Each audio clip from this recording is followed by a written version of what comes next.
बिस्मिल्लाहिर्रहमानिर्रहीम। अस्सलाम वालेकुम। मैं हूं बिशारत राजा शरकदार से एक नए व्लॉग के साथ आपकी खिदमत में हाज़िर। नाज़रीन, आज जुम्मा मुबारक है और अदलिया की आज़ादी के हवाले से एक बड़ा अहम दिन है। आज एक अहम फैसला मुतवक्को है, फैसला आ भी सकता है और इस फैसले की बुनियाद अदलिया की आज़ादी के साथ जुड़ी हुई है। अगर ये फैसला आ गया, जिस तरह यहाँ पर समाअत हुई और जो जजेस की तरफ से ऑब्जर्वेशन दी गई, और उसी तरह अगर जिस तरह एक्सपेक्टेड है ये फैसला आ गया, तो ये अदलिया की आज़ादी के हवाले से एक अहम फैसला होगा। इसके साथ साथ एडिशनल रजिस्ट्रार नज़र अब्बास साहब ने यहाँ पर जो उनके खिलाफ तौहीन अदालत की कार्रवाई हो रही थी, जिसका फैसले का मैंने जिक्र किया, उन्होंने उसे चैलेंज कर दिया है और हुक्म इमतरा की भी दरख्वास्त की है। मेरे साथ मौजूद है सोहेल रशीद साहब। हम इनसे जानेंगे, पूछेंगे कि सोहेल रशीद साहब, आज फैसला आ सकता है? ये बुनियादी तौर पर फैसला ये केस इख्तियारात की जंग के हवाले से नहीं है, ये अदलिया की आज़ादी के हवाले से ये मामला है। और जब से 26वीं आईनी तरमीम आई है, उसके बाद से ये यहाँ पर बेंचेस बनाए जा रहे हैं। इस पर चलकर आगे बात करेंगे, लेकिन ये बताइए कि फ़ैसला आ सकता है और फिर नज़र अब्बास साहब ने जो तो दरख्वास्त दायर की, उसके खिलाफ तौहीन अदालत की कि उसे हुक्म इमतरा भी दिया जाए, रोका जाए, क्या कहेंगे आप?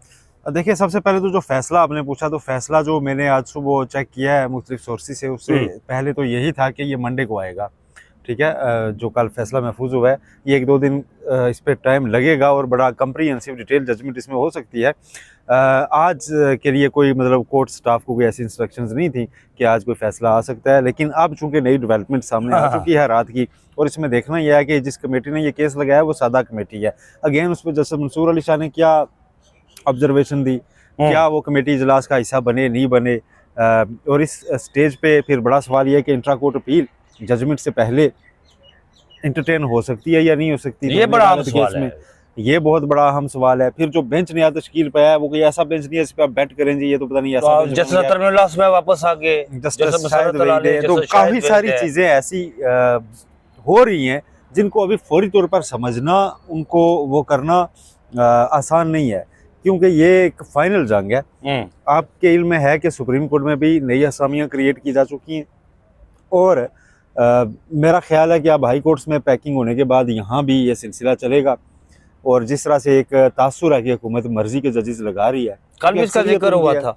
हाँ, अक्सरियत उनकी है और ऐसे जजेस भी लग रहे हैं। सिंध हाई कोर्ट में जो कुछ हुआ वो आपके सामने है कि 12 के 12 जजेस जो है वो पाकिस्तान पीपल्स पार्टी के वो लोग हैं जो वहां पर इंतखाबात में हिस्सा लिए उनके टिकट्स पर, तो वो बंदे उन्होंने लगवा दिए हैं।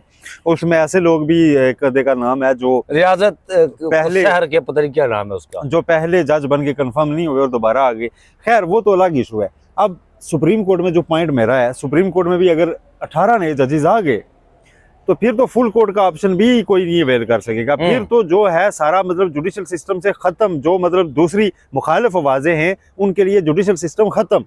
सिर्फ जो जुडिशल सिस्टम रह जाएगा वो हुकूमती लाइन वाला रह जाएगा। ठीक है, तो इसलिए ये वो अल्टीमेट हो जाने से पहले आखिरी जंग है, आखिरी एफर्ट से कि किसी तरह फुल कोर्ट बन जाए और 26वीं तरमीम पूरी ना से ही कम से कम जुडिशरी का इंडिपेंडेंस बरकरार रखने की हद तक उसको, ये नहीं कि यही आफरीदी को वापस चीफ जस्टिस के ओहदे से हटा दिया जाए, जस्टिस मंसूर अली शाह को लगा दिया जाए। नो, ये शायद उसमें जस्टिस मंसूर अली शाह इंटरेस्टेड भी ना हो। जो अदलिया की आज़ादी की हद तक की छिके है ना, जो यकीनी बनाए, कम से कम जजेस खुद अपॉइंट करें। आप मुझे बताएं, इतनी बड़ी प्रैक्टिस हुई जी के रूल्स बने, वो रूल्स कल जो सिंध के 12 अपॉइंट हुए उसको मुझे अप्लाई करके दिखा दें। कोई नहीं अप्लाई। अच्छा, मुझे ये बताएं सोहेल रशीद साहब के मैं हैरान हूँ चीफ जस्टिस जो हमारे जस्टिस यही आफरीदी साहब है, उनके कंडक्ट से, कि हर मुश्किल वक्त में वो पतली गली से फरार हो जाते हैं। इवन कि अब देखें, मैं बात सुने ना, इवन अब जब जजेस की तकर्री के हवाले से, जजेस के अपॉइंटमेंट के हवाले से जुडिशल कमीशन के इजलास होते हैं, चीफ जस्टिस यही आफरीदी साहब अपना वोट भी नहीं देते वहाँ जुडिशल कमीशन के मेंबर होने की हैसियत से। वो अपना वोट भी नहीं देते कि यार किस परिणाम में वोट डालना है। देते भी हैं, ऐसा नहीं है, देते भी हैं। बात चीज़ों पे वो थोड़ा सा खुद को रोक लेते हैं। खैर, वो उनका पुराना मिजाज है, उसको हम क्रिटिसाइज इसलिए करें कि अब हो गया नहीं। वो जब खाली जज भी थे तो वो आप देखें उनका फैसला बाकियों से अलग होता था। वो एक अलग लाइन 1.5 इंच की मस्जिद अल्लाह ताला से तैयार करते थे जी। वो मतलब उसमें ना उस तरह की जजमेंट उनकी होती है, तो वो उसी मजाज को कैरी वो एज चीफ जस्टिस भी कर रहे हैं।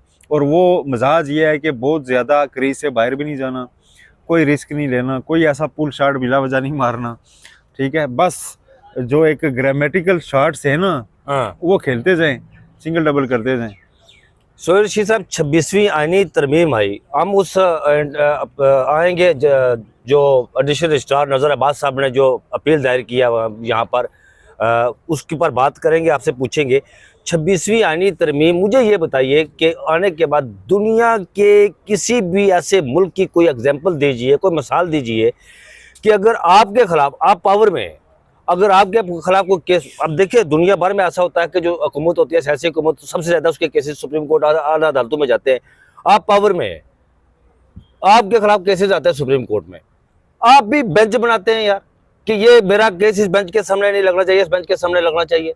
ये अदलिया की आज़ादी की उसको सलब नहीं किया गया तो और क्या है?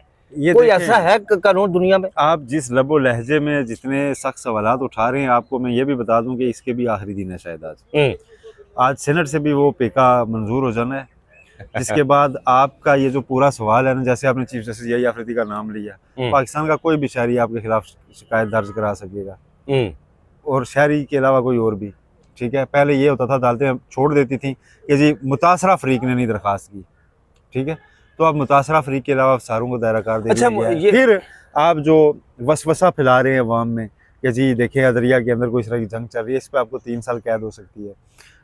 आप कोई ऐसी खबर दे रहे हैं, जैसे मैं हो आया हूँ कश्मीर के पीर पंजाल तक, और मैंने देखा कि इस बार बारिशें और बर्फ़बारी वैसी नहीं हुई जिसकी वजह से चश्मे फूटते थे, आपके दरिया बहते थे। और मैं आवाम को बताऊं कि अगला साल जो ये शुरू हो चुका है, इसकी गर्मी आप पे बहुत ख़तरनाक गुजरने वाली हैं, आपकी फसलें तबाह हो जाएंगी, आपका सारा, तो मैं उनमें खौफ और राज फैला रहा हूँ, इस पे भी 3 साल सज़ा मुझे हो सकती है। तो ये मतलब कानून बना रही है गवर्नमेंट, इसको मुबारक हो। ये वो मुस्लिम लीग नून है, ये वो पाकिस्तान पीपल्स पार्टी है, साथियों के ऊपर हमला होता तो उनके घर जाते, उनके घर जाके अफसोस करते। ये वो थे जो इस्लामाबाद हाईकोर्ट चले जाते थे जी कि ऑर्डिनेंस आ रहा है।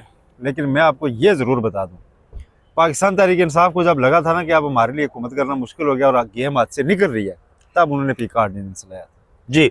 और स्ट्राइक डाउन भी हुआ था इस्लामाबाद हाईकोर्ट में, मुझे ये बताया, स्ट्राइक डाउन तो हुआ था। तो देखेंगे किस स्टेज पे हुकूमतें ये काम किया करती हैं। और 2014-15 की बात है, 15-16 की, सबसे पहले जो पीका क्वानीस मुल्क में लाए गए वो अनुशा रहमान, उस वक्त आईटी की मिनिस्टर थी, और नवाज शरीफ साहब वज़ीर आज़म थे, उन्होंने इसको इस मुल्क के अंदर मुतारफ़ करवाया था। जो कुरान कहता है आपका कि मैंने इंसान को बोलना सिखाया है, सूरत रहमान की वर्स नंबर 4 है या 5 है। और ये जो कठपुतली है यहाँ पर बैठे हुए, ताकत की नोक पर, ताकत के जोर पर, बंदूक की नोक पर, अल्लाह ताला की दी हुई सिफ्त, जो वो कहता है कि मैंने बोलना सिखाया है, उसको ये कह रहे हैं कि हम ज़बान बंदी करेंगे आपकी, हम आपको बोलने नहीं देंगे। बोलने से मुराद ये नहीं होती कि जिस तरह यहाँ पर हुकूमती नमा कुछ साफ़ी तर्जमान जो हैं वो हुकूमत के किसीदा खानी कर रहे हैं, वो नहीं मैं कर रहा हूं। हैं इनके ऊपर वो साफ़ी भी आगे खिलाफ पर्चा कटाएंगे। अच्छा, हाँ, ये भी रात को उन साफियों ने जो है ना, उन्होंने तशरीह भी कर दिया। उन्होंने कहा कि देखिए हमें कहता था, कहा जाता था किराए के साफी है वो, तो अब जो ऐसा किएगा उसे हम 3 साल की सजा। लेकिन मैं एक बात आपको बता देता हूँ ना, मेरे जो साफत की दुनिया में मेरे जो आइडियल है ना जी, वो है मौलाना जफर अली खान, जिनकी आधी जिंदगी जेल में गुजरी, आधी जिंदगी रेल में गुजरी।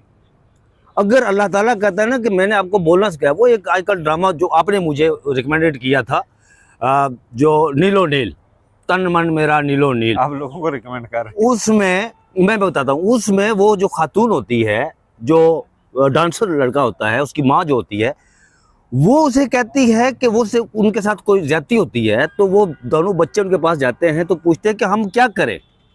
तो वो उन्हें कहती है कि मैं जब 10 साल की थी तो मेरा जो उस्ताद था, मेरी माँ ने एक मेरे लिए टीचर रखा कि मुझे वो डांस सिखाए। मैं 10 साल की थी, तो वो बुज़ुर्ग थे, वो इवन चल फिर भी नहीं सकते थे, उन्होंने मुझे सिखाया कुछ नहीं। वो एक इवन ये हुआ कि मेरी माँ ने उन्हें घर में ही कोठरी दे दी।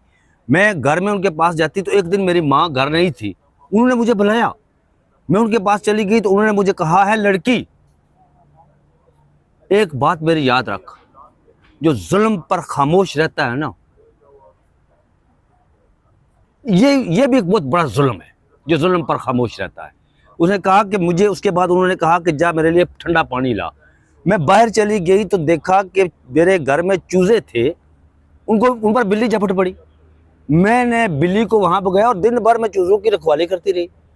मैं पानी ठंडा लेकर जब घर गई, वापस उस्ताद के पास गई, तो वो रो रही थी, ये बात करते हुए वो रो रही थी। उसने कहा कि मैं उस्ताद के सुराने खड़ी हूँ, मैं कह रही हूँ उस्ताद जी पानी पिए, उस्ताद जी पानी पिए, लेकिन वो चले गए और आज तक मेरे हलक से ठंडा पानी नीचे नहीं जाता। वो एक सबक मुझे देकर एक महीने के लिए आए थे, एक सबक फ़कत देने के लिए। तो यार जुल्म, अगर आप देखें यहाँ पर जुल्म हो रहा है तो उस पर खामोश रहें, तो ये तो भी बहुत बड़ा जुल्म है ना यार। राय साहब, मैंने और आपने या हम जो 5-10 सुप्रीम कोर्ट के कुछ रिपोर्टर्स हैं, ब्लॉग करते हैं, ये 24 करोड़ का क्या हमने ठेका ले लिया है? नहीं, हमने ठेका, हम अपने हिस्सा अदा करें यार। 24 करोड़ का ठेका नहीं लिया हुआ किसी वक्त दिल आता है ना, हम अपने हिस्सा अदा करें, दिल आता है कि उनसे पूछें। हाँ बिल्कुल, आप ही बोले, आप ही बोले। नहीं, हमें क्या है, हम तो रिपोर्ट करेंगे भाई, खाली इतना जितना हो रहा है। आप बोले ना बोले, मर्जी है। अच्छा, मैंने जो पूछा था सोहेल साहब आपसे सवाल कि ये जो एग्जीक्यूटिव आपके खिलाफ केस होता है तो आप ही बेंच बनाए, दुनिया के किसी मुल्क में ऐसा होता है? और फिर जो नजर अब्बास साहब ने यहाँ पर दरख्वास्त दायर की, 6 रुकनी लंबा चौड़ा बेंच भी बन गया, लार्जर बेंच बन गया, जिसमें जस्टिस मुसर्रत अली हैं, जस्टिस जमाल मंदोखरी उसको ऐड कर रहे हैं, जस्टिस रतन हैं, जस्टिस शाहिद वहीद हैं। मुझे ये बताएं कि क्या एक केस अगर अब उसका अभी तक फैसला नहीं आया, जमानत भी नहीं, उसका रिटर्न फैसला भी नहीं आया, कुछ भी नहीं हुआ, उसकी समाअत हो रही थी, कंक्लूड हो गया, इस स्टेज पर हो सकता है? देखें, इसका कोई केस ला सच तो सामने नहीं है, शायद हो, कुछ वकला जानते हूँ। हमारे सामने कभी ऐसा हुआ नहीं है। अब ये हुआ है तो एक नया लॉ जो है वो बन जाएगा। आजकल लॉ क्या, एक नज़ीर बन जाएगी, उसके ऊपर बेंच बैठेगा। अब सबसे पहले तो ये देखना है कि फैसला क्या आता है। इंट्रा कोर्ट अपील होती है फैसले के खिलाफ जी, जारी कार्रवाई के खिलाफ इंट्रा कोर्ट अपीलें नहीं होती। अभी फैसला आया नहीं है। अब मेरा ख्याल है जैसे मंसूर अली शाह ने इसको रोक देना, अगर जैसे मंसूर अली शाह इस फैसले को ना दें पीर 1 बजे तक, तो मैं देखता हूँ फिर कोर्ट आगे क्या कार्रवाई करती है, बैठ के पूछेगी भाई किससे चैलेंज किया आपने, फैसला महफूज हुआ तो आने दें फैसला, उसके बाद देखेंगे।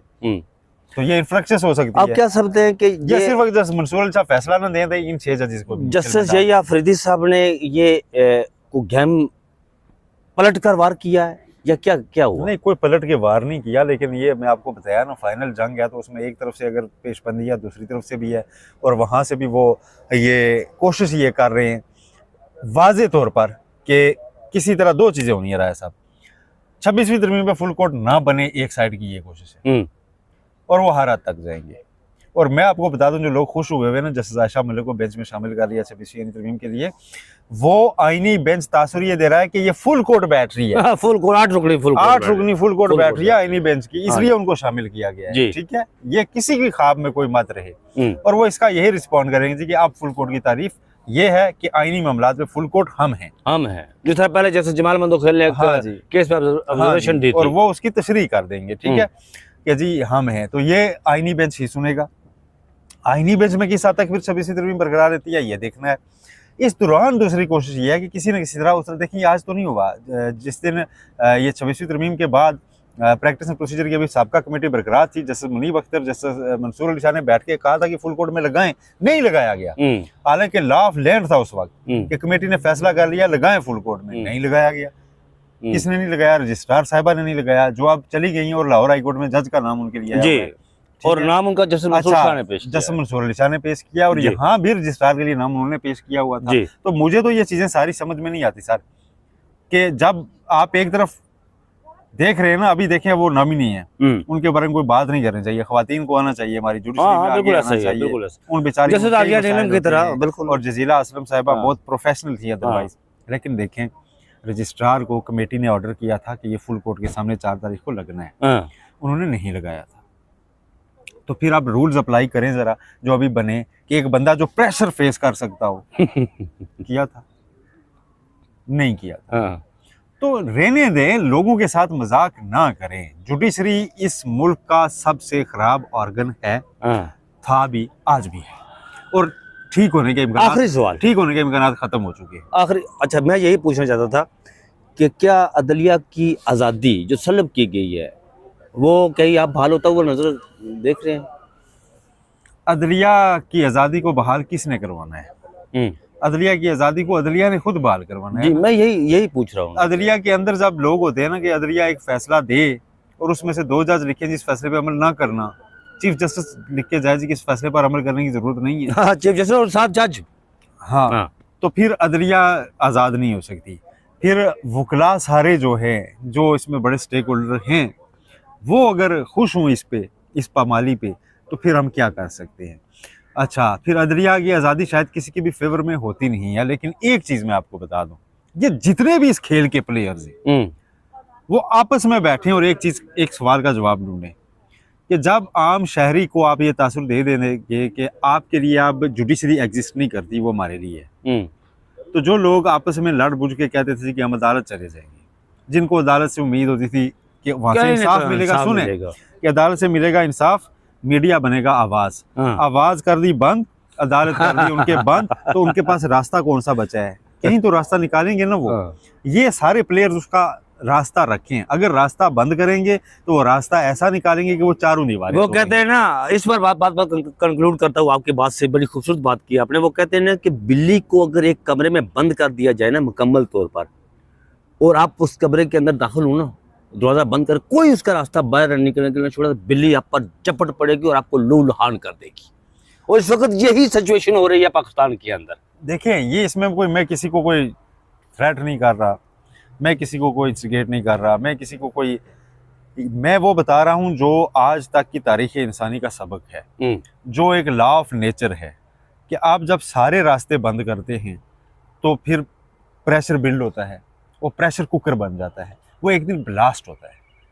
तो फिर आप खुद कोशिश कर रहे हैं कि आप खुद सोच रहे हैं कि आपने उसमें प्रेशर कुकर बन के बैठना है और ब्लास्ट करवाना है, खुद को भी ख़त्म करवाना है, या फिर आप उसमें रास्ता दिए रखेंगे और एक खूबसूरत बागीचे के तौर पे इसे आप रखेंगे जहां आप भी एग्जिस्ट करें, बाकी भी एग्जिस्ट करें। चमन में इख्तलाफ रंग बू से काम बनता है, हम ही हम हैं तो क्या हम हैं, तुम ही तुम हो तो क्या तुम हो।